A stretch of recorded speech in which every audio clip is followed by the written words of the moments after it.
250-রও বেশি high profile কোচের CV, সেখান থেকে যাচাই বাছাই করে 11 জনের দীর্ঘ ইন্টারভিউ, আর সব শেষে যাকে ঘিরে দেশের কোটি ফুটবল ভক্ত স্বপ্ন দেখতে শুরু করেছিলেন তিনি গ্যারেথ বেলদের সাবেক গুরু, রিয়াল মাদ্রিদের সাবেক তারকা এবং ওয়েলসকে ইউরোর সেমিফাইনালে তোলা মহাতারকা ক্রিস কোলম্যান। কিন্তু এত দূর এগিয়েও শেষ মুহূর্তে এসে কেন ভেস্তে গেল বাংলাদেশ ফুটবলের ইতিহাসের সবচেয়ে বড় ডিলটি? বাফুফে বলছে এজেন্ট ফি বা কমিশনের জটিলতা, কিন্তু আসলেই কি তাই? নাকি বরাবরের মতোই পেশাদারিত্বের অভাবে এক ঐতিহাসিক সুযোগ হাতছাড়া করলো বাংলাদেশ ফুটবল ফেডারেশন? বাফুফের অফিসিয়াল বয়ান অনুযায়ী ক্রিস কোলম্যানের বেতন বা পারিশ্রমিক নিয়ে কোনো সমস্যা ছিল না। সমস্যা বেঁধেছে কোলম্যানের এজেন্টের দাবি করা কমিশনের টাকা নিয়ে। ফুটবল বিশ্বের আধুনিক নিয়ম অনুযায়ী যে কোনো হাই প্রোফাইল খেলোয়াড় বা কোচের চুক্তির পেছনে এজেন্টের একটি নির্দিষ্ট ফি বা কমিশন দিতে হয়। বাফুফে এই টাকা দিতে রাজি হয়নি বলেই নাকি ডিলটি বাতিল হয়েছে। কিন্তু প্রশ্ন এখানেই, বাফুফে যখন কোলম্যানের মতো একজন বিশ্বমানের কোচের ইন্টারভিউ নিচ্ছিল, তখন কি তারা আন্তর্জাতিক ফুটবল মার্কেটের এই বেসিক নিয়মটা জানতো না? 250 সিভি ঘেটে যখন আপনি একজনকে ফাইনাল করছেন, তখন এজেন্টের সাথে আর্থিক চুক্তি আগেই পরিষ্কার করাটা পেশাদারিত্বের প্রথম শর্ত। একেবারে শেষ মুহূর্তে এসে এজেন্ট ফিট অজুহাতে চুক্তি বাতিল করাটা বাফুফের প্রশাসনিক ম্যাচুরিটি এবং দূরদর্শিতার অভাবকেই স্পষ্টভাবে আঙ্গুল দিয়ে দেখিয়ে দেয়। ক্রিস কোলম্যানকে না পাওয়াটা কেন বাংলাদেশের ফুটবলের জন্য এক বিশাল লোকসান? কারণ এই মুহূর্তে বাংলাদেশ জাতীয় দলে আছেন প্রিমিয়ার লিগ কাঁপানো হামজা দেওয়ান চৌধুরী, তার সাথে আছেন কানাডা, ইটালি ও আমেরিকা প্রবাসী এক ঝাঁক প্রতিভাবান ফুটবলার। এই প্রবাসীরা যখন শুনতেন যে ইউরোপ কাঁপানো ক্রিস কোলম্যান তাদের হেড কোচ, তখন তাদের মানসিক আত্মবিশ্বাস এবং দলের প্রতি নিবেদন এক অন্য উচ্চতায় পৌঁছত। শুধু তাই নয়, ক্রিস কোলম্যান বাংলাদেশের ডাগ আউটে বসলে বিশ্ব ফুটবলের নজর পড়ত লাল সবুজের ওপর। স্পন্সরশিপ, আন্তর্জাতিক ফ্রেন্ডলি ম্যাচের প্রস্তাব এবং ফুটবলের ব্র্যান্ড ভ্যালু এক ধাক্কায় বহুগুণ বেড়ে যেত।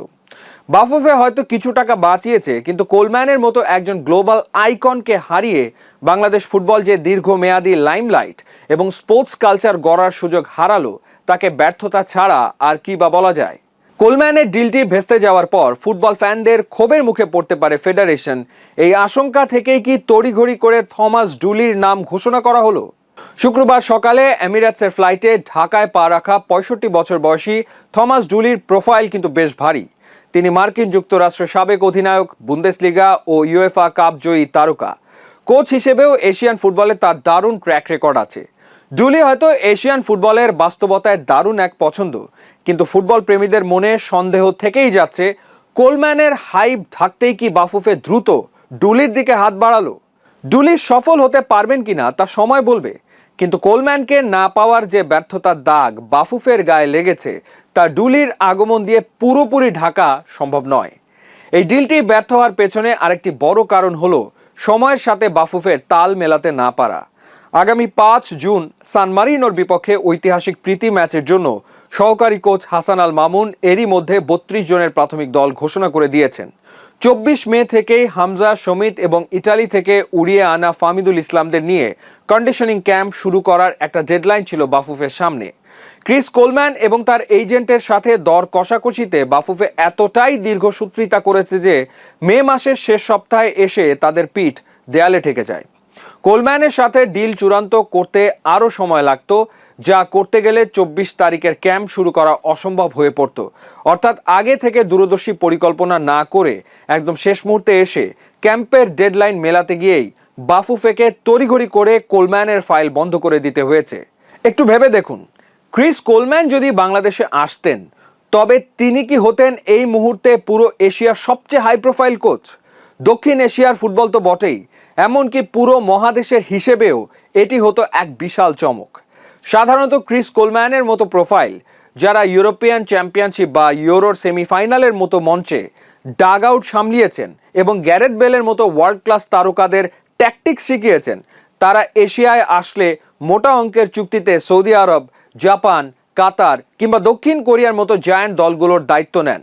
সেখানে ফিফা র্যাঙ্কিংয়ে তলানিতে থাকা বাংলাদেশের ডাগ আউটে কোলম্যানের বসার সম্ভাবনা তৈরি হওয়াটাই ছিল এক অবিশ্বাস্য রূপকথা। যদি ডিলটি সফল হতো, তবে এশিয়ান ফুটবল কনফেডারেশন বা এএফসির ইতিহাসে এটিকে অন্যতম সবচেয়ে হাই প্রোফাইল কোচিং অ্যাপয়েন্টমেন্ট হিসেবে গণ্য করা হতো। আর ঠিক এই কারণেই এই সোনালী সুযোগটি হাতছাড়া হওয়া বাংলাদেশের ফুটবল প্রেমীদের জন্য এত বড় একটি আক্ষেপের গল্প হয়ে থাকবে।